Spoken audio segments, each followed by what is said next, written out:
우리는 왜 자꾸 쉬운 문제만 풀려고 하지? 근데 어려운 문제를 애들이 풀려고 하지 않아요. 요즘 아이들한테서 가장 부족하다고 생각하는 게 이 논리력이 다른 것들을 다 이어주는 역할들을 하거든요. 그거를 판단하기에 가장 좋은 과목 중에 하나가 수학이에요. 문제를 풀 때마다 즐거움을 느낄 수 있어요. 좀 어려운 문제를 풀었을 때 해결했을 때 그 쾌감? 그거를 잘 느끼려고 하지 않는다는 게 좀 아쉽고, 고3 때 바로 대학을 못 가면은 재수하고 삼수하고 막 이러잖아요. 왜냐면 그때까지 공부가 다 안 됐으면 아마 그 아이들한테 물어보면 애들이 어떻게 머리를 쓰는지를 잘 몰라요. 이게 안 썼던 머리를 쓰는 거다 보니까 다 뜯어 고쳐야 돼요. 외우지 말고 이해하라니까. 그러면 외우는 게 먼저 선행이 돼야 돼요.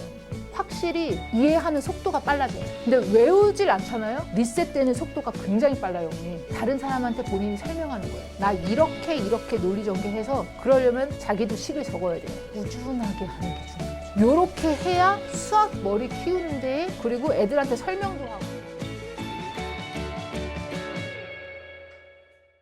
이 자리를 마련하게 된 이유들이 있어요. 왜냐면은 아이들을 가르치면서 제일 아쉬웠던 거, 또는 우리 요즘 아이들한테서 가장 필요로 하는 거, 그런 것들을 좀 생각을 해봤는데, 일단 제가 아이들을 가르치면서 제일 많이 아쉬웠던 거는, 어머니들도 아마 느끼실 거예요. 우리 애는 왜 자꾸 쉬운 문제만 풀려고 하지? 어려운 문제를 나중에 풀어야 되잖아요. 어찌됐든. 그래야지 나중에 수학 공부한 보람이 이제 있는 거니까. 성적을 잘 받으려면 어려운 문제를 풀어내야 되거든요. 근데 어려운 문제를 애들이 풀려고 하지 않아요. 풀라고 얘기하면은 뭐 좀 하다가 모르겠어. 질문하고 별표 치고 그러면서 넘어가거든요. 물어봐서, 사실 물어보고 나면은 그거는 선생님이 제가 푼 거죠. 제가 공부한 거죠. 애들이 공부한 게 아니거든요. 그럼 제가 한번 가르쳐줬으면 애들이 다시 오답을 하고 다시 한번 풀어보고 자기 거를 만드는 시간이 필요한데, 그런 시간이 거의 없어요. 아무리 강요를 해도 그게 잘 안 되더라고요. 그게 제가 생각했을 때 고등학생 애들도 비슷해요. 뭔가 선행하거나 고민하거나 이럴 수 있는 시간이 없거든요. 왜냐하면 당장 닥친 시험들, 그것들이 코앞에 있으니까. 그래서 빨리빨리 그냥 성적 올리는 거에 급급한 그런 공부를 할 수밖에 없어요. 그러면 심화 공부는 언제 하냐, 여기에 이제 봉착을 하죠. 심화 공부할 시간이 없죠. 그럼 어려운 문제들을 풀어내고 이렇게 하려면은 무엇이 필요하고, 그거를 좀 학습시키려면은 어떻게 하는 게 좋을지에 대해서 좀 같이 이야기를 나누려고 하고, 어떤 게 가장 좋은 건지. 왜냐면 요즘 아이들이 조금 달라요. 제가 생각했을 때 옛날 아이들 같은 경우는 우직한 것들이 있었어요. 근데 요즘 아이들은 아무래도 뭐 유튜브 쇼츠나 뭐 이런 것들을 보면서 아이들이 빠르게 뭔가 바뀌는 걸 원하고, 자극적인 걸 원하고, 약간 그런 좀 쉽게 접하고 이런 것들을 좀 원하거든요. 그거에 너무 익숙해지다 보니까 수학 공부도 약간 좀 그렇게 변한 게 없지 않아 좀 있지 않나 라는 생각이 좀 들더라고요. 그래서 이거에 대해서 좀 같이 이야기를 나누려고 합니다. 애들한테 니네 어려운 문제도 좀 풀어야 되지 않겠어? 라고 얘기하면요, 제일 먼저 저한테 돌아오는 이야기가, 자기는 수학머리가 없다. 이건 내 잘못이 아니다. 그럼 누구 잘못이냐? 그러면 다 아시잖아요. 이런 식으로 얘기를 해요. 다 컸어요. 그래서 여기에서 보통 이제 이야기하는 수학머리, 수학을 잘 풀기에 적합하다고 이야기하는 그 머리가 무엇인지에 대해서 조금 뜯어서 얘기를 하면은, 저는 5가지라고 생각을 해요. 첫 번째, 이해력. 원리랑 이런 것들을 가르쳐 주면은 그거에 대해서 빨리빨리 파악을 하는 거죠. 이 내용은 이런 내용이군. 그래서 일종의 가장 기본이 되는 거라고 생각을 하시면 되겠고요. 그 다음에 독해 분석력. 문제를 푸는 거잖아요, 어머니들. 문제를 푸는 거면 문제가 무슨 말인지 일단 이해를 해야 돼요. 그렇잖아요. 조건이랑 이런 것들을 이해를 해야 되거든요. 요즘 애들이 조건을 안 읽어요. 일단 3줄 넘어가면 그 다음부터 머리가 아파요. 그래서 제가 애들한테 물어봤어요. 아니, 국어 지문은 더 길지 않니? 그럼 그거는 어떻게 푸니? 그건 어떻게 읽니? 그러면 그거는 그냥 뇌 빼고 읽어도 된대요. 생각을 안 해도 된대요. 대충 읽어도 대충 무슨 말인지 대충 안 돼요. 근데 얘는 한 문장 한 문장을 다 읽어야 되는 거죠. 왜냐면 거기에 다 깨알같이 다 정보가 있으니까 그걸 놓치면 안 되잖아요. 그걸 읽는 게 너무 힘든 거예요. 좀 심도 있게 이 문제가 무엇을 말하는지를 좀 파악을 해야 되는데, 그게 애들이 좀 힘들더라. 근데 그 능력도 수학 머리에 들어가요. 문제가 뭔 말인지 알아야 되니까. 계산력. 이거 계산력은 당연히 기본이죠. 기본으로 장착해야 되는 것들. 그다음에 수학적 표현력. 요즘 아이들한테서 가장 부족하다고 생각하는 게 저는 얘예요. 수학적 표현력. 물론 독해력 논리력, 독해 분석력도 좀 부족해요. 왜냐하면 애들이 이렇게 짧지만 좀 깊게 읽어야 되는 것들을 자꾸 놓치거든요. 그럼에도 불구하고 수학적 표현력이 좀 낮다고 생각하는 이유 중에 하나가 식을 안 적어. 식을 적지 않고 그래프를 그리면은 바로 나오는 문제를 그래프를 절대 안 그리려고 그래. 저도 이해를 못 하겠는데 그래프 그리면 바로 나오는데 왜 그래프를 안 그리려고 하는지 모르겠는데 요게 정말 취약해요. 그래서 학교에서 보통 수행평가를 본다 그러면은 보통은 독해 분석력, 그러니까 문제를 읽어야 되니까 그거 많이 보고 그 다음에 보는 게 수학적 표현력이죠. 요렇게 주로 많이 보는 편입니다. 나머지는 뭐 당연한 거고. 그 다음 논리력. 제가 생각했을 때 이 논리력이 다른 것들을 다 이어주는 역할들을 하거든요. 애들한테 제가 물어보면 애들이 선생님 수학 없이 갈 수 있는 대학은 없나요? 이런 질문 생각보다 많이 해요. 수학, 문과 애들도 수학을 주로 봐요. 수학이 주요 과목 중 하나잖아요. 문과들도. 그 이유가 문과에서 가장 중요한 거는 논리력이에요. 걔네들은 논문을 쓰거나 그럴 때 이렇게 다른 거를 가지고 와서 보통 많이 쓰거든요. 자기가 막 독자적인 뭔가를 막 개발하거나 그렇게 한다기보다 다른 사람 것들 거를 가지고 와서 그걸 짜집기를 많이 해요. 근데 그 짜집기를 할 때 본인만의 나름대로 논리가 있고 그 논리에 맞춰서 다른 사람들 거를 이렇게 짜맞추는 거죠. 한마디로 논리력이 어느 정도 되는지 그것들이 얼마나 설득력을 갖는지 그거를 판단하기에 가장 좋은 과목 중에 하나가 수학이에요. 그렇기 때문에 수학이 문과들도 주요 과목이 되는 거고 그렇게 해서 이제 아이들이 어느 정도 논리를 펴나갈 수 있는지 그것들을 판단하는 건데 애들이 보통 단순한 계산, 단순한 문제들, 단순한 유형 이런 것들을 풀려고 하는 경향이 좀 많다 보니까 논리력을 어느 정도 펼쳐낼 수 있는 그런 기회가 별로 없어요. 근데 이거를 요하는 문제를 풀다 보면은 이제 좀 재미를 붙일 텐데 재미를 느낄 새가 별로 없고 재미를 느끼고 싶어 하지도 않고 그게 좀 문제죠. 근데 일단 수학 머리는요 5가지가 다 잘 조화롭게 이루어진 머리를 전 수학 머리라고 생각을 합니다. 요 정도 갖추고 있으면은 웬만한 문제 해결 못할 리가 없고요. 그리고 이 정도 머리를 갖춘다면은 문제를 풀 때마다 즐거움을 느낄 수 있어요. 왜냐면 요 머리를 쓰면서 또 즐거움이 있거든요. 이런 식으로 이제 완성이 됩니다. 이제 볼게요. 이제 예시를 좀 들어보시면 첫 번째 아이. 이 아이는요 독해 분석력이 굉장히 뛰어나요. 문제를 읽으면은 꼼꼼하게 읽어요. 아 얘가 요거고 얘가 요거고 얘가 요거구만. 거기까지는 이해를 했는데 일단 첫 번째 수학적 표현력이 너무 좀 부족해요. 그러면 조건들을 식으로 표현하기가 힘들어지고요. 논리력이 부족하면은 식으로도 표현이 불가능했기 때문에 문제로 연결시키기가 생각보다 힘들어요. 이것들이 안 되면요 계산할 게 없죠. 심지어 그럼 문제를 풀어나갈 수가 없어요. 이런 아이들의 대표적인 예가 어떤 아이들이냐면 문제 첫 번째 클루는 잘 찾아요. 그래서 문제 전개를 이제 시작을 해야 되는데 첫 단추를 잘 깬 거죠. 그 다음에 여기까지 해갖고 답이 나와야 되는데 여기까지 가지를 못해요. 어떻게 가야 될지 모르니까. 그래서 답 찾기가 힘든 경우. 그러니까 첫 번째 단추는 잘 깼는데 그 다음이 안 되는 경우. 이게 요즘 아이들. 두 번째, 계산은 어느 정도 좀 해요. 근데 문제가 무슨 말인지 잘 모르고요. 그러니까 첫 단추도 못 깨는 거죠, 이거. 그리고 이해하는 것도 안 하려고 그래요, 잘. 논리력? 뭐 다른 게 좀 돼야 논리력이 사실 있는 거거든요. 논리력이 좀 부족할 수밖에 없어요. 그리고 얘네것들이 안 되다, 독해 분석력이 안 되다 보니까 수학적 표현력도 조금 부족해요. 사실 얘가 되려면은 얘가 어느 정도 돼야 되고 얘가 어느 정도 되려면은 요것도 어느 정도는 돼야 돼요. 그래야지 문제를 읽고서 아 요게 요런 내용이었구나 라는 거를 알거든요. 그래서 사실상 얘가 가장 먼저고 그 다음이 얘고 얘가 되면 얘가 어느 정도 되고 이게 식으로 적는 거가 어느 정도 되고 그래프가 그리는 게 어느 정도 되면은 그걸 가지고서 논리력을 펼칠 수 있어요. 얘네들이 나름대로 순서가 있거든요. 펼치는데. 그래서 사실 객관식 문제를 선생님들이 내는 것보다 서술형 문제 내는 게 조금 더 좋은 이유가 이런 것 때문이에요. 왜냐하면 종합적으로 다 이렇게 좀 볼 수 있거든요. 애들이 객관식 문제 풀면요. 가끔가다 찍는 건 찍는 건데 하나씩 거기 1, 2, 3, 4, 5번을 딱 5번은 애들이 있더라고요. 일일이 다 넣어봐서 맞는 걸 찾는 거죠. 그렇게 해서 맞추는 애들이 있어요. 이거 의미가 없거든요. 그래서 제가 아니 이게 학교 시험도 아니고 여기서 그거 몇 점 맞추는 게 그렇게 중요하니? 이렇게까지 해야겠니? 차라리 모른다고 하고서 힌트를 좀 얻고 다시 풀어보는 게 낫지 않았겠니? 라고 물어보면 그래도 점수는 잘 받아야죠. 이러더라고요.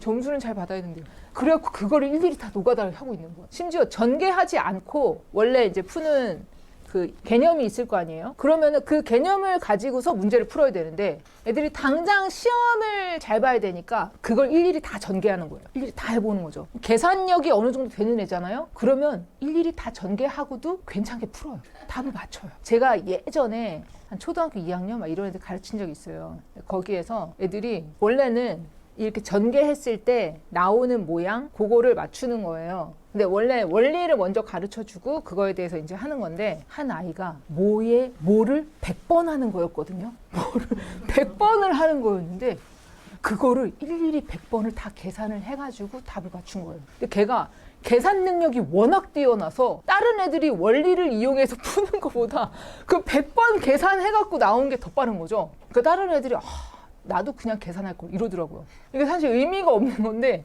근데 계산 능력이 뛰어나면은 오히려 논리력이나 이런 거에 조금 취약한 부분이 없지 않아 좀 있더라고요. 근데 그거는 어쨌든 전 메리트라고 생각은 해요. 왜냐하면 계산하는 거는 무엇이든지 간에 어찌됐든 기본이기 때문에 기본이 일단 잘 돼 있으면 다른 것도 좀 편해서 일단은 요즘 아이들이 보통 B 학생 같은 경우들이 굉장히 많아요. 근데 우리는 얘네들을 좀 키워야 될 필요성이 좀 있거든요. 그래서 제가 아이들한테 아직 습관이 정형화돼 있지 않은 상태이기 때문에 선생님들이 좀 올바른 길로 이렇게 인도해 주면은 그대로 좀 따라 하려는 경향이 좀 있어요. 근데 애들이 머리가 좀 크잖아요. 그럼 그 다음부터는 이미 습관화돼 있는 게 있어서 선생님이 시키는 대로 잘 하려고 하지 않아요. 본인이 편한 대로 하려고 그러지. 지금까지 했던 게 편하거든요. 뭔가 바꾸는 거는 항상 좀 오래 걸리고 좀 힘들잖아요. 자기가 하고 싶지 않았던 거, 하지 않았던 거를 보통 바꾸는 거니까 이게 생각보다 시간이 오래 걸려요. 애들도 그래서 싫어하고 그럼에도 불구하고 좀 바꿔야 되는 것들이 있습니다. 그래서 일단은 습관을 한번 볼게요. 첫 번째, 문제를 제대로 안 읽어요. 저번에 한 몇 주 전에 백현중학교 1학년 애들이 형성평가를 봤거든요. 많은 아이들이 3문제 정도를 무조건 거의 틀렸대요. 그 3문제 중에 하나가 맨 마지막 문제였는데 애들이 다들 틀린 이유가 개수를 적으라 그랬는데 그냥 그 숫자를 적은 거예요. 그래서 많이 틀렸대요. 근데 문제는 일단 읽어야죠. 구하라는 게 뭔지는 당연히 읽어야 되고 그 나머지 이제 조건들 맨 첫 번째 조건이 뭐 자연수였는데 그러면 자연수에서 골라야 되잖아요. 근데 그거가 맨 앞에 있으니까 그걸 이제 간과하고 문제를 푼 거죠. 그렇게 해서 틀리는 경우 은근히 별거 아닌 조건들인데 그것들을 많이 놓치는 경우도 은근히 많고요. 근데 이게 지금은 어리니까 문제 수준이 좀 낮다 보니까 그거는 뭐 그래 뭐 실수인가 보지 하고 넘어갈 수 있는데 이게 고등학교로 넘어가면요 하나하나가 굉장히 치명이에요. 그것 때문에 문제가 안 풀리는 경우도 허다해요. 그래서 조건은 굉장히 꼼꼼하게 잘 읽어줘야 되는데 그것들이 잘 안 된다는 거 계산 실수 너무 많아요 진짜. 그래서 그것 때문에 틀리잖아요. 그러면 다 실수였대요. 한두 번 해야 실수죠. 한두 번이야. 이건 실수가 아니거든요. 요즘 애들이 정말 이거는 쉬운 것만 정말로 골라서 풀어요. 애들이 제일 싫어하는 게 뭔지 아세요? 오답하라 그러면 경기를 일으켜요. 그냥 진도 새로 나가면 안 되니에요. 왜냐면 진도를 새로 나가면 새로운 문제 풀 수 있거든. 그럼 그 중에서 또 쉬운 문제만 골라 풀어요.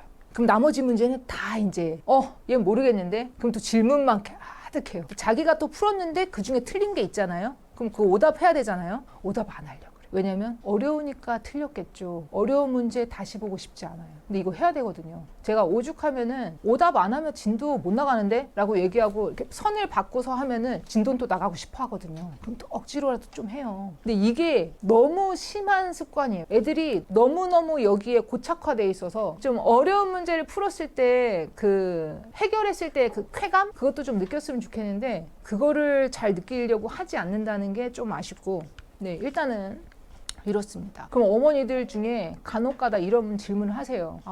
우리 애가 수학에 적성이 없는 거 아닌가? 이게 우리가 원하는 수학머리 있잖아요. 진짜 다들 막 수학과 갈 거 아니니까 어느 정도 고등학교에서 지금 배우는 수학 요 정도는요 노력으로 커버를 할 수 있어요. 노력으로 충분히 커버할 수 있어요. 근데 애들이 그 노력이라는 게 어느 정도 그러니까 너무 조금의 노력으로 많은 성과를 바라다 보니까 이게 좀 힘든 거예요. 근데 어느 정도까지 노력을 하다 보면은 그 한계를 뚫는 순간이 와요. 그 다음부터는 애들이 이전처럼 엄청 많이 막 노력하지 않아도 어느 정도 퍼포먼스를 낼 수 있거든요. 계속. 그 전까지는 어느 정도 계속 해줘야 돼서 고등학교 애들이 간혹가다 그래요. 자기네 반에 어떤 친구가 있는데 그 친구는 공부 하나도 안 하는 것 같은데 이상하게 점수가 잘 나온다. 그럼 제가 그런 얘기를 해요. 수학은요, 시험 보기 한 달 전 그때 얼마나 공부했냐로 판가름 나지 않아요. 수학은요, 아이가 태어나서부터 시험 볼 때까지 그 시간 동안 어느 정도까지 공부했는지 그 시간으로 점수가 나와요. 그럼 걔는 이전에 공부를 많이 했던 거고, 어렸을 때 놀잖아요. 뒤에 가면 어떻게 될 것 같죠? 안 돼요. 그게 안 돼요. 이게 골든타임이라는 게 있어요. 그 시간이 지나고 나면은 아무리 노력해도 이게 점수가 커버가 안 되는 시점이 오거든요. 고3 때 바로 대학을 못 가면은 재수하고 삼수하고 막 이러잖아요. 그런 이유가 그것 때문이기도 해요. 왜냐면 그때까지 공부가 다 안 됐으면 1년 더 투자하고 2년 더 투자하고 해갖고 대학 가거든요. 요즘 애들은요, 점수가 안 나오잖아요. 재수가 아니고 삼수예요. 왜냐면 내신이 따라 붙거든요. 내신이 재수까지는 내신이 있어요. 내가 정시라고 하더라도 내신을 봐요. 우리 애들은 그런 세대예요. 지금 고등학교 1학년부터가 그렇거든요. 대학을 고3 때 못 가면은 삼수해야 되는 애들이에요. 그럼 우리 애들도 그 정도예요. 이악 물고 고등학교 준비해야 되거든요. 너무 애들이 만만하게 생각하더라고요. 안 되면 재수하지 뭐. 아니 중학교 1학년이 그렇게 생각하면 안 되거든요. 이악 물고 공부해도 재수한다고 다 성공하는 게 아닌데, 주위에 너무 재수해서 성공하는 사람들을 많이 본 건지, 아니면은 어머니들 입 조심하셔야 돼요. 그런 얘기 많이 들으면요, 나도 그렇게 해도 되는 거라고 생각해요. 아무것도 노력하지 않아도. 왜냐면 그 형들이 공부하는 모습, 그 누나들이 공부하는 모습 많이 본 적이 없어요. 공부하는 모습은 본 적이 별로 없어요. 노는 모습 많이 봐도. 그럼 애들이 나도 저렇게 해도 점수 나중에 그 정도 나오나 봐, 이렇게 생각하는 경향이 있어요. 아이들한테 뭐 누나나 형이 있으면은 아마 그 아이들한테 물어보면 아마 그럴 거예요. 나는 누나가 공부하는 모습 본 적이 없는데, 형이 공부하는 모습 본 적이 없는데, 안 좋은 모습만 많이 봤죠. 왜냐면 애들이 공부를 집에서 안 하니까. 보통 나가서 공부하잖아요. 근데 애들이 친척들이나 뭐 이런 식구들 중에서 잘된 사람들을 보면요, 대부분 그분들도 같이 놀 때 이렇게 많이 보지, 공부할 때 같이 안 보잖아요. 그래서 애들이 저렇게까지 공부 잘 되려면은 공부를 이만큼 해야 되는구나 라는 걸 잘 몰라요. 그래서 어머니들께서 그거를 좀 가르쳐 주셔야 되고, 이게 쉽게 얻어지는 점수가 아니라는 거를 아이들도 알아야 나 이렇게 공부해야 되는구나, 이건 좀 아니까. 그래서 제가 이것 때문에 엄청 고민을 했어요. 아니, 얘네들을 어떻게 하면 이렇게 뜯어 고치나. 이대로 있으면 나중에 큰일 나거든요. 일단 제가 봤을 때 애들은요, 머리를 안 써요. 머리를 쓰는 거를 굉장히 귀찮아해요. 그럼에도 불구하고 머리를 써야 돼요. 안 그러면 효율이 떨어지거든요. 100번 계산할 거 아니잖아요. 첫 번째, 안 썼던 머리는요, 반드시 시동을 걸어야 돼요. 지금 현재 애들은요, 머리가 이렇게 굳어 있는 상태예요. 자동차로 치면은 이렇게 계속 방치돼 있던 상태. 본인은 머리를 썼대요. 제가 봤을 때 한 번도 머리 쓴 적이 없어요. 머리가 장식이냐 그랬어요. 머리 이제 쓸 때가 됐잖아요. 아니, 초등학교 때는 그래, 머리 안 쓸 수도 있지. 근데 중학생이 됐으면 이제부터 써야 되고, 중학교 내용을 배운다면 당연히 이제 쓰기 시작해야 돼요. 근데 머리를 쓴 적이 별로 없더라고요. 잔머리만 많이 늘었지. 그래서 안 썼던 머리는요, 반드시 시동을 거셔야 됩니다. 시동을 걸려면요, 이게 안 썼던 머리를 쓰는 거다 보니까 애들이 어떻게 머리를 쓰는지를 잘 몰라요. 그래서 그 방법부터 좀 가르쳐 줘야 되고, 안 좋았던 그 머리 안 쓰는 습관들을 다 뜯어 고쳐야 돼요. 이게 각고의 노력이 필요해요. 진짜 힘들어요. 이게 생각보다 힘들어요. 근데 그게 조금 재미가 가미가 되면은 나름대로 좀 할만해요. 그리고 한 번 재미를 느끼면은 계속 머리를 쓰려고 노력을 하거든요. 그래서 그 트리거가 좀 중요하다는 거. 머리는요, 쓰면 쓸수록 늘어요. 한 번 쓰기 시작하면 계속 쓰려고 하는 경향이 있어요. 왜냐면 쉽거든요, 그게. 훨씬 쉽거든요. 노가다 뛰는 것보다 그냥 한 줄이면 된다고? 어떻게 이렇게 되지? 하면서 이렇게 같이 공부하고, 이게 반복되면은 계속 이걸 이렇게 풀려고 노력을 해요. 이렇게 공부하려고 노력을 하고. 머리를 계속 쓰기 시작하잖아요. 조금 더 빠르게 성장을 하려면요, 뭔가 눈에 보이는 게 좀 있어야 돼요. 생각만 하잖아요. 말로 얘기하면서 가르칠 때도 제가 막 말로만 설명하는 것보다 뭔가 그림을 그리고 뭔가 식을 적고 이렇게 PPT를 보여드리던지 이렇게 하면요, 조금 더 이해가 빠르고 좀 더 머리가 더 잘 굴러가요. 애들도 문제를 풀 때 마찬가지예요, 사실. 그럴 거 아니에요?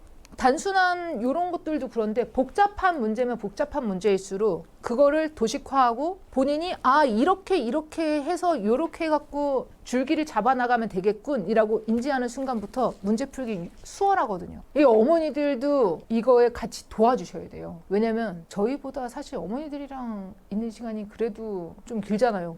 아닌가? 그렇죠. 근데 수학머리에 안 좋은 부모 습관이 있어요. 첫 번째가 얼마나 풀었니? 이 말이 좋으면서도 안 좋은 영향을 주는데 그냥 수학 머리에만 생각을 하면은 얼마나 풀었니? 이렇게 물어보잖아요. 애들마다 받아들이는 게 좀 다를 수 있는데요. 보통 애들은요. 얼마나 풀었니? 그러면은 압박감을 느끼지 않는 친구면은 상관이 별로 없어요. 근데 압박감을 느끼는 친구면은 얼마나 풀었니라고 묻는 순간 빨리 풀어야 되나? 내가 지금 느린가? 그러면 진짜 빨리 끝내고 이거를 해치울 생각부터 해요. 그러면 숙제의 질이 떨어지죠. 질이 떨어질 수밖에 없어요. 점수 왜 이래? 이런 말 나오는 순간부터 애들이 아까 얘기했던 노가다 뛰기 시작합니다. 어떻게든 맞춰야 되거든요. 아직도 다 못했어? 이게 사실 얼마나 풀었니랑 비슷하다고 생각할 수도 있는데 조금 다르기도 해요. 아직 다 못했니? 라고 얘기를 하면은 보통 애들이 시간이 원래 정해져 있는데 그때까지 다 못한 거 그러니까 내가 진짜로 많이 느리다 또는 조금 더 나가면은 내가 수학을 잘 못하나? 라고까지 느끼더라고요. 근데 그렇지 않다고 그러니까 아이들이 문제를 잘 못 풀거나 성적이 잘 안 좋거나 그러더라도 아이들이 사실 수학을 싫어할 이유도 없고 그렇다고 점수가 안 나온다고 수학을 못하는 것도 아니거든요. 왜냐면 배우는 게 다를 수도 있고요. 그리고 시험이 어려워서 그런 걸 수도 있고요. 얘가 한 70% 풀었는데 30% 못해가지고 틀린 걸 수도 있고요. 상황이 여러 가지가 있어요. 그래서 무엇을 다 못했냐고 물어보는지가 조금 더 중요할 것 같고 오답 아직 다 못했니? 라고 물어보면은 조금 상황이 달라요. 숙제는 푸는 건 다 풀었는데 이제 오답을 못한 거니까 그러면 애들이 그거에 대해서 매우 뻔뻔하더라고요. 나 할 거 다 했어. 근데 오답은 해야 되잖아요. 오답을 했니 안 했니? 라고 다시 고쳐서 물으잖아요. 그러면 그때부터 변명이 막 쏟아져요. 숙제에 대해서는 이상하게 그래도 해야겠다는 생각은 있어요. 근데 오답은 안 해도 된다고 생각하는 경향이 좀 있더라고요. 그거에 대해서는 어머니들도 같이 숙제를 했냐 안 했냐보다 사실 오답을 했냐 안 했냐에 조금 더 주안점을 두셨으면 좋겠고 금기어죠. 이것도 몰라? 이거 금기어. 절대 하시면 안 되는 말. 근데 한 10번 가르쳐줬어요. 이게 처음 가르쳐줬는데 이거 몰라? 그러면 그럴 수 있지. 다시 가르쳐주고 하는데 한 10번 가르쳐줬단 말이죠. 근데 아직도 몰라. 아직도 몰라. 처음 듣는데요. 이거 공부 안 한 거죠. 그럼 이거는 불러놓고 좀 대화를 나눠야 돼요. 왜 모르는 건지. 이거는 그 상황에 따라서 이거에 대해서 압박감 느끼는 애들이 있더라고요.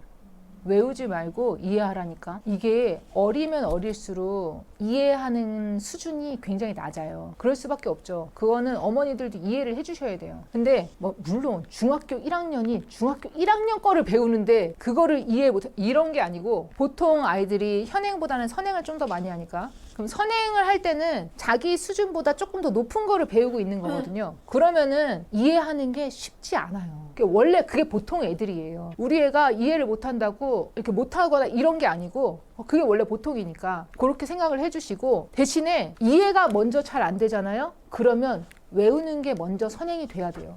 옛날에 구구단 외울 때도 구구단을 참 이해하고 나면은 그거가 외우는 게 좀 더 편하죠. 그런데 정말 많이 꼬맹이잖아요. 그러면은 먼저 구구단을 먼저 보통 외워요. 그러다 보면은 한 초등학교 1학년 되면은 그때쯤 하다 보면 이게 이런 내용이었나 봐 하면서 깨달음이 와요. 그러니까 약간 앞뒤가 바뀐 거죠. 그럼에도 불구하고 먼저 외워놓은 게 있기 때문에 그 깨달음이 빨리 오는 거예요. 그게 없었잖아요. 그럼 계속 구구단에 대한 개념만 계속 가르치잖아요. 그럼 구구단 다시 또 외워야 돼요. 다 하고 나면. 보통 고등 개념들도 개념에 대해서 이해를 시키고 나면은 그 다음에 이해가 됐으면 외우거든요. 왜냐면 그거를 계속 유도할 수는 없으니까. 그래서 어느 순간 어느 정도 외워요. 근데 이해가 잘 안 되면은 어찌됐든 일단 한번 이해를 시키면서 한번 설명을 해주고 그런 다음에 그걸 한번 외웁니다. 외우고 난 다음에 그거에 대해서 원래 문제 풀면서 이게 이런 내용이었잖아. 그러면서 계속 이제 주입을 시켜주는 거죠. 계속 환기시켜주고 이 내용은 그러면 이런 내용이었군. 이런 식으로. 공통수학을 처음 배우잖아요. 엄청 많이 힘들어요. 한 단원 한 단원 나가는데 시간이 엄청 오래 걸려요. 그게 원래 보통이에요.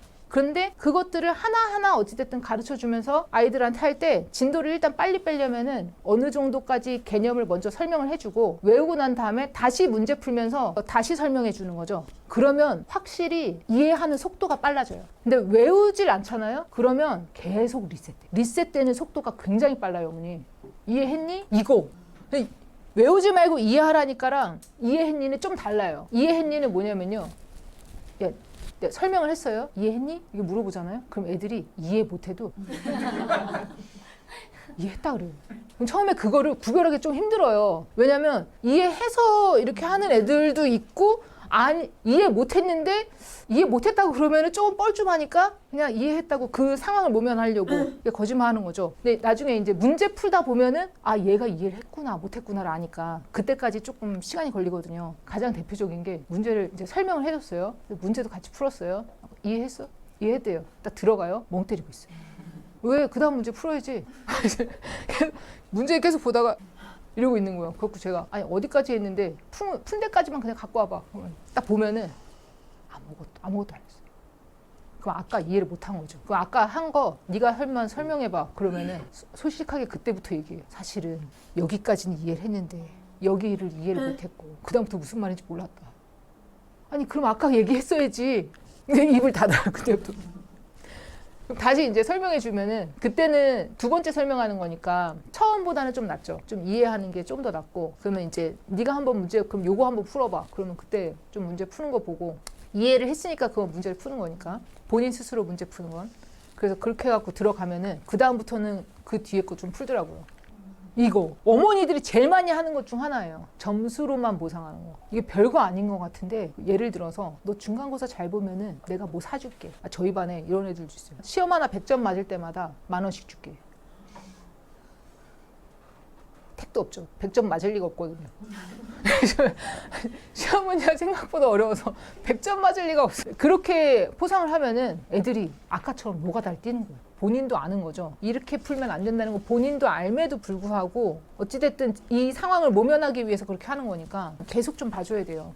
좋은 것들이 있어요. 첫 번째, 스스로 풀 수 있게 계속 격려하는 거예요. 저희 애들 중에 정말 똑똑한 친구가 한 명 있거든요. 제가 걔한테 조교 선생님한테 질문하는 횟수를 제한했어요. 왜냐면은 좀만 모르겠잖아요. 그냥 질문해요. 좀만 모르겠으면 질문해요. 그러면 조교 선생님 풀어주잖아요.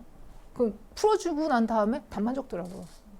그건 조교 선생님이 공부한 거죠. 애가 공부한 게 아니고. 그래서 한 문제당 너는 15분에서 20분 동안 고민해보고 이것저것 한 거 연습장에다 적어갖고 그거 확인받고 그 다음에도 모르겠으면 그때 질문 받아주는 걸로. 고민을 전혀 안 하는데 그거 질문 받아주는 거 아무 무쓸모거든요. 그래서 그거를 제안하고 나니까 그 다음부터는 그래도 흔적이 있어야지 저희가 이제 질문을 받아주니까 그 다음부터는 조금 하려고 하더라고요. 이 생각을 자꾸 좀 해야 되는데 생각을 안 하는 친구들이 있어요. 그거는 강제로라도 좀 시켜야 되는 거니까. 그다음 다양한 방법으로 문제를 접근하는 거. 이게 시간이 어느 정도 필요해요. 그렇잖아요. 자기가 알고 있는 모든 거를 사용해서 이렇게도 풀어보고 저렇게도 풀어보고 해야 되는 거니까 애들이 보통 한 방법으로 그냥 답만 나오면 거기서 스탑. 답이 나왔으니까. 답이 틀렸잖아요. 그러면은 조금 생각하는 친구면은 선생님 저 이거 틀렸는데 다시 한번 풀어볼게요 하는 친구들이 있어요. 그럼 걔네들은 다른 방법으로 다시 풀어보고 보통 친구들은 답이 틀렸잖아요. 모르겠어요.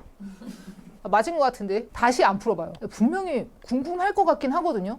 자기가 열심히 풀었으면 이거 왜 틀렸지? 그러면서 다시 좀 꼬집어보고 좀 풀어보려고 하는 경향이 있는 게 보통인데 요즘 친구들은 안 그렇더라고요. 오히려 전자인 친구들이 조금 드물어요. 근데 그 습관이 조금만 들면 팍팍팍팍 치고 나가기 참 좋을 텐데 그다음에 이해한 내용을 직접 적어보는 거. 제가 아까 좀 중요하게 생각했던 거.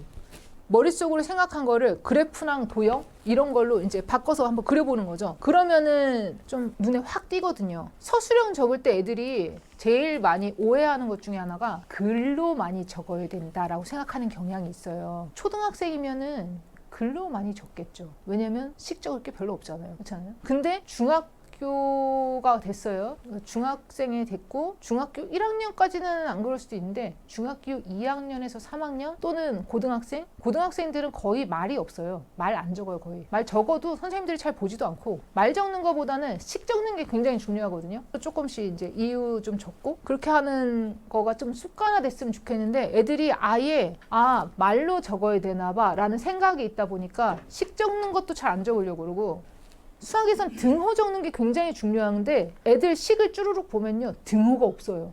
그래서 제가 낙서했니? 그래요. 낙서한 것처럼 적어요. 뭔가 빼곡하게 적혀 있으면 선생님이 당연히 동그라미 쳐줄 줄 아나 봐요.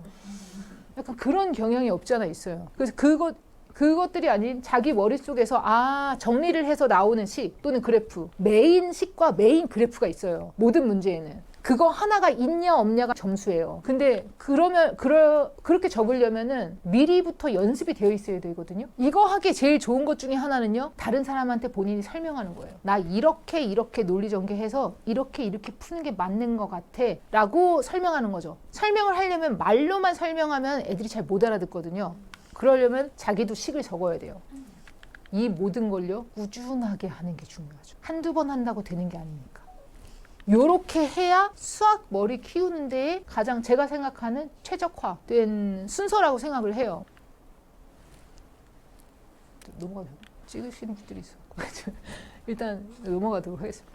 저희가 그래서 정말 많이 고민을 했어요. 이걸 어떻게 좀 강제할 수 없을까? 라고 고민을 하다가 수학 머리를 키우는 거를 좀 강제적으로 조금 해보자. 좀 그러면서 저희가 이제 어떻게 하면 그러면 이렇게 방금 얘기했던 요 과정들을 통해서 모두 다 할 수 있을까라고 생각을 했는데, 첫 번째가 일단 심화 문제. 근데 심화 문제는요, 심화 문제 주구장창 주면서 너네 이거 풀어갖고 와 라고 얘기하잖아요. 아무도 안 풀 리가 없죠. 지금 하는 숙제도 제대로 안 하는데. 그래서 얘는 지금 현재 배우고 있는 그 개념들 있잖아요. 예를 들어서 뭐 아이들마다 지금 배우고 있는 개념들이 다를 거예요. 그래서 그 어려운 개념들보다 본인이 이미 알고 있는 개념, 본인이 이미 알고 있는 개념을 가지고서 훈련을 먼저 해주는 게 좀 중요해요. 왜냐하면 아까도 얘기했다시피 안 쓰던 머리는요, 한번 이제 좀 깨워줘야 돼요. 깨워주려면은 애들이 이미 알고 있는 개념을 가지고서 최상의 그 활용을 하는 거를 좀 연습을 해야 되거든요. 그래서 그거를 통해서 공부를 하려면은 일단 사고력 심화, 특화 문제들. 지금 현재 만약에 중학교 1학년이다? 그러면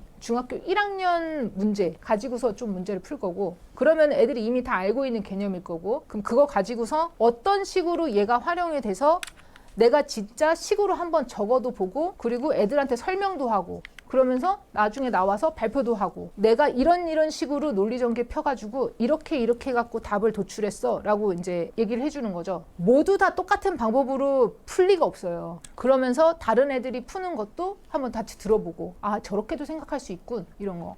일종의 수행평가 준비한다고 생각하셔도 되고, 고등학교 가면은 나중에 자소서 쓰고 뭐 이렇게 학교에서 발표하고 뭐하고 많이 하잖아요. 그런 거 준비한다고도 생각하실 수 있어요. 그리고 또 하나, 아까도 말씀드렸다시피 얘네들을 갖다가 모두 다 아이들한테 설명하려면 본인이 정리가 돼야 돼요. 제가 애들한테 자기네 요즘 엄청 바쁘대요. 그리고 뭐 이렇게 바빠? 수행평가 준비하느라고 엄청 바쁘대요. 수행평가 어떻게 하는데? 챗 GPT한테 모든 걸 물어봐요. 걔가 다 해준대. 그럼 네가 하는 일은 뭐야? 두 가지가 있대. 첫 번째, 입력하기.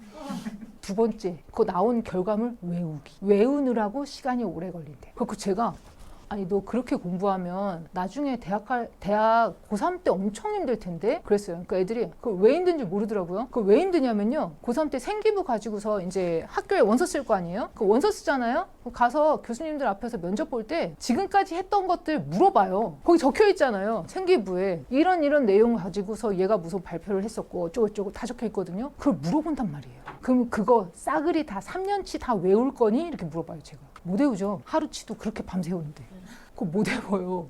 그러면 미리부터 공부를 좀 해놓고 자기 생각을 좀 적고, 그거에 대해서 챗GPT는 도와주는 거죠. 걔가 숙제를 다 하게 만들면 조교 선생님한테 물어봐갖고 이게 그냥 답 자기가 본인이 적고 이거 한 거랑 뭐가 달라요? 이거를 좀 깨부셔야 돼요. 저는 그거 듣고서 깜짝 놀랐어요, 진짜. 챗GPT가 그냥 도와주는 거지. 그걸 아예 숙제를 다 시키더라고요. 심지어 문제까지 찍어가지고 걔한테 물어본대요. 요즘은 GPT로 많이 한다고 그러더라고요. 이래서 머리를 안 쓰는 거예요, 어머니. 머리를 이렇게까지 안 써요. 그래서 얘네들을 본인 머리로 좀 풀 수 있게, GPT가 아닌 본인 머리로 풀 수 있게, 그렇게 좀 훈련하는 반을 한번 좀 만들어 봤어요. 좀 구상을 하고 있고요.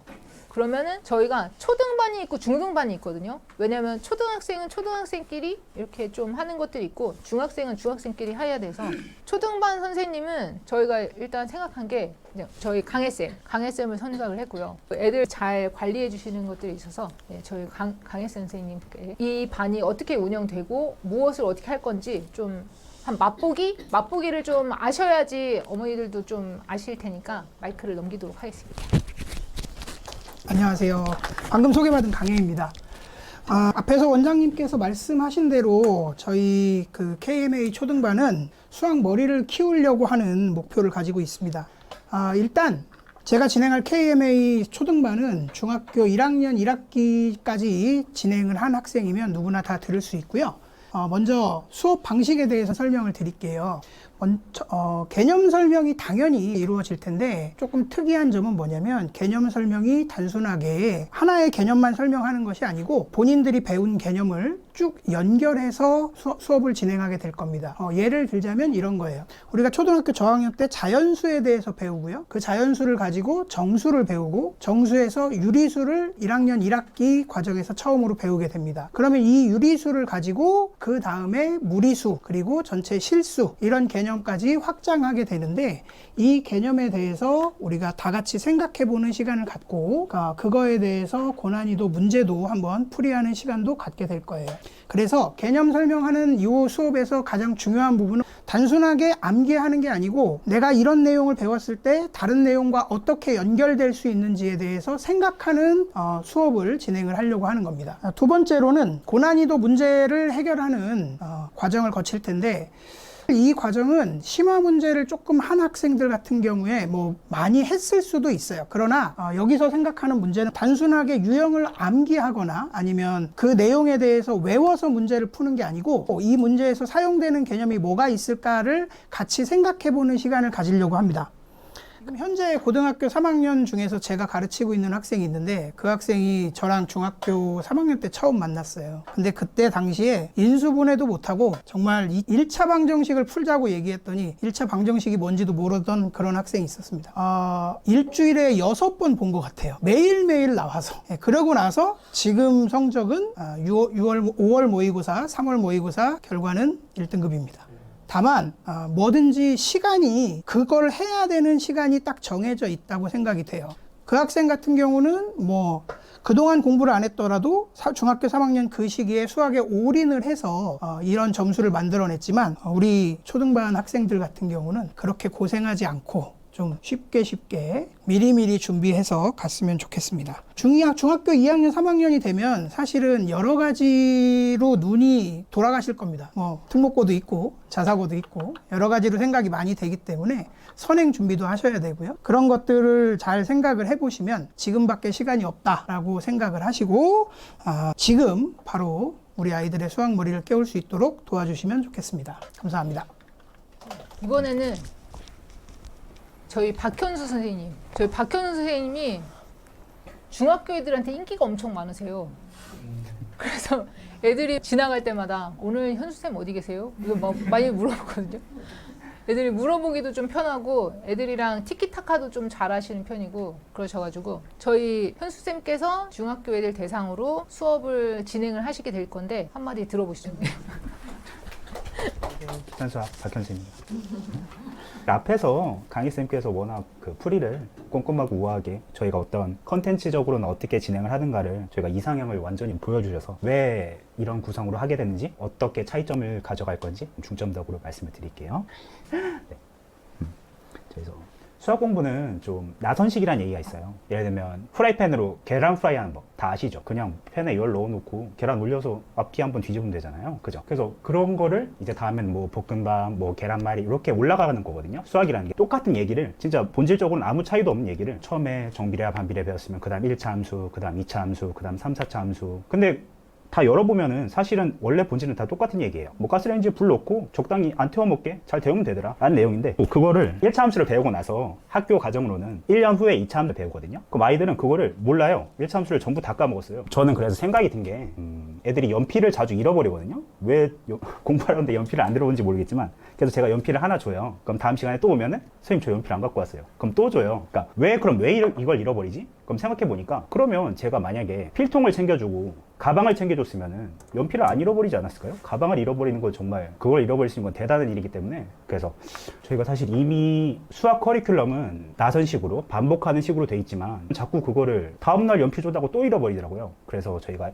이번에는 구성을 조금 더 아예 그냥 직접적으로 1차 함수 배웠으면 바로 다음 주에 2차 함수 배우고 바로 다음 주에 뭐 그 다음 함수 배우고 저희가 이런 식으로 가져가려고 해요. 그래서 이게 좀 기존 소수랑 차이점이 생기는 부분이고요. 그래서 이렇게 개념을 좀 잘 이해하는 것도 물론 중요하지만은 개념은 사실은 그냥 지식, 도구, 장비 이런 거기 때문에 저희가 문제를 풀 때 개념을 쓰라고 하는 문제를 풀지는 않잖아요.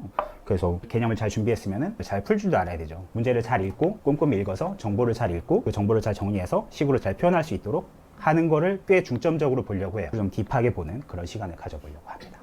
현재는 노력하는 자를 이길 수 없고 노력하는 자는 즐기는 자를 이길 수가 없다. 그런 말이 있어요. 그래서 제가 요 반에서는 좀 더 아이들이 수학 자체를 좀 즐겁게 할 수 있게 이 수업에서는 어려운 문제지만 좀 딥하게 가면서 좀 즐겁게 할 수 있는 그런 시간이 됐으면 좋겠어요. 어머님들께서도 우리 요 수업할 때는 갔다 오고 많이 뭐 맞았니 틀렸니 이런 거보다는 재밌게 했냐 아니면 뭐 수학 어땠니 이런 거에 좀 집중하시면서 아들이 수학 자체에 좀 친하게 될 수 있는 그런 시간을 보냈으면 좋겠습니다. 제가 항상 생각했던 건데 시간이라는 게 정해져 있어요. 저희 아이들 고등학생 애들한테 애들이 엄청 많이 물어보는 것 중에 하나예요. 선생님 킬러 문항 어떻게 풀죠? 킬러 문항 대비 어떻게 하죠? 이 이야기 굉장히 많이 해요. 왜냐하면 킬러 문항 풀 수 있는지 없는지에 따라서 등급이 갈리니까. 근데 킬러 문항은요 사실 준비할 수 있는 게 아니에요. 유사한 문제 많이 푼다고 그 문제 나오라는 법도 없고요. 그렇잖아요. 선생님 바뀌면 싹 바뀌니까 또 요즘 사립학교들도 선생님 지금 물갈이 중이거든요. 그럼 어떻게 될지 아무도 몰라요. 그거에 대해서 뭐 대비를 한다고는 하지만 사실상 대비는 이전에 했었어야 돼요. 왜냐면 심화 문제 푸는 거는요. 사실 얘가 어느 정도 지금까지 수학 공부 얼마나 했니를 물어보는 거예요. 아까도 말씀드렸다시피 한 달 전부터 공부했니 이거 물어보는 게 아니고 인생 통틀어서 네 수학 공부 어느 정도까지 했니를 물어보는 게 시험이에요. 그럼 그 동안에 미리 생각을 할 수 있는 능력을 키워놨어야 되거든요. 보통 식 세우고 이렇게 그래프 그리고 하는 것들 있잖아요. 그거는요 고등학교 때 연습하는 게 아니거든요. 이건 중학교 때 하는 거예요 사실. 보통 그래요. 고등학교 개념은 사실상 몇 개 없어요. 고등학교는 개념이 몇 개 없어요. 실제로 배우는 개념은. 근데 중학교 때 배웠던 내용들 그거 가지고서 최대한 활용하는 거 연습해 놓고 거기에 추가로 고등학교 개념들이 있습니다. 그 개념을 추가로 이렇게 가미하는 거죠. 그러면 중학교 거가 어느 정도 잘 되어 있어야 돼요, 사실. 거기에다가 추가하는 거니까.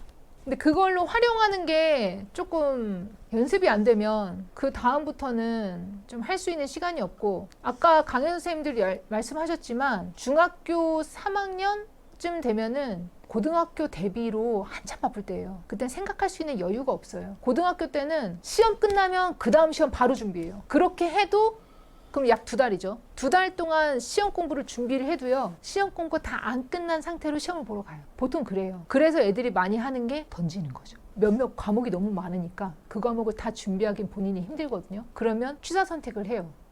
아, 나 그러면 뭐 이거는 좀 버리고 뭐 애들이 주로 많이 버리는 게 이제 역사 이런 거 버리고 뭐 과학이 4과목이면 그 중에서 한 2과목 버리고 사회도 몇 개 버리고 이런 식으로 버려요. 하나씩 이제 버리기 시작해요. 왜냐면 너무 버거우니까. 주요 과목 버리기 쉽지 않거든요. 주요 과목 버리겠다는 소리는 대학 안 가겠다는 소리랑 똑같아서. 그럼 그것들을 위해서 다른 과목들을 던지기 시작하거든요. 공부를 안 해요. 왜냐면 시간이 부족하니. 근데 그런다고 잘 나오는 과목이 아니에요. 수학은. 그렇잖아요. 그래서 미리미리 준비를 해야 되고 심화 문제는요. 지금이 제가 생각했을 때 초등학생 우리 자녀가 초등학생이다 적기예요. 이때가 제일 적기예요. 어리면 어릴수록 사실 좋아요. 근데 나이가 들면 들수록 이게 일종의 습관이라서 생각보다 시간이 오래 걸려요. 그런데 중학교 1학년 이 시기를 지나고 나면은 그 다음부터 이거 하기가 쉽지가 않아요.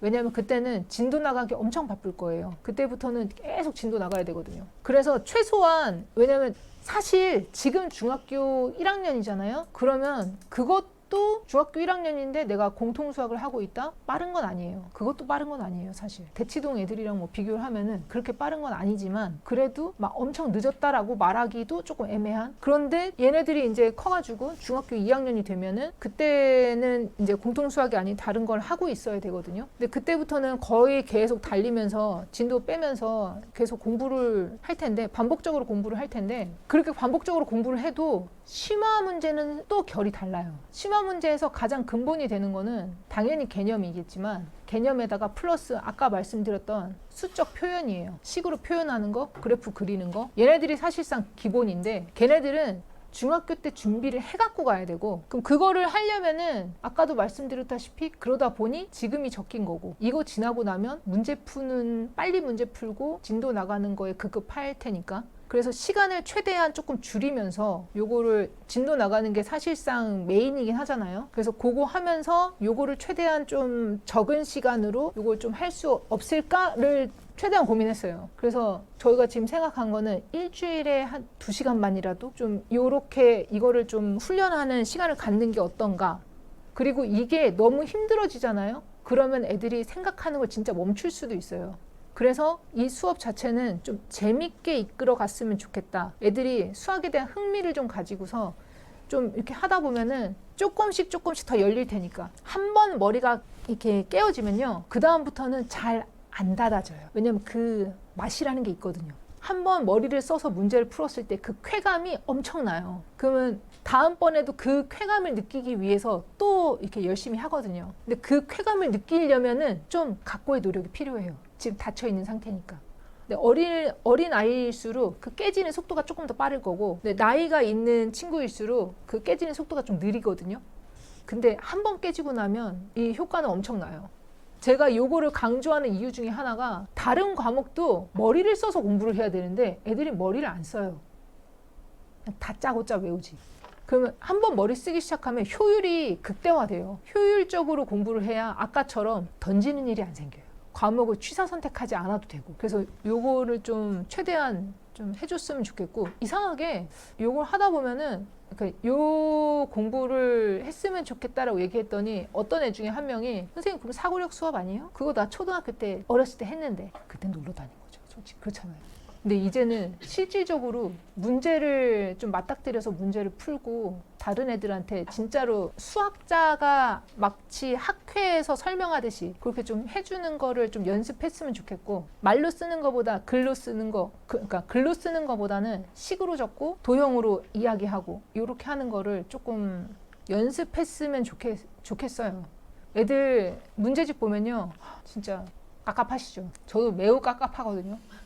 이거 어떻게 하면 고치지? 별의별 짓을 다 해봤는데 잘 안 고쳐져요. 나이가 먹으면 먹을수록 안 고쳐지고, 심지어 고등학생 애들 고칠 생각이 없어요. 자기 학교에서 수행평가 볼 땐 안 그런데요. 믿을 수가 있어야죠. 왜냐면 수행평가는 요즘은 그래도 점수 잘 주는 편이에요. 어느 정도 잘 줘요. 학교 시험이 문제지. 학교 시험은 미친 듯이 까거든요.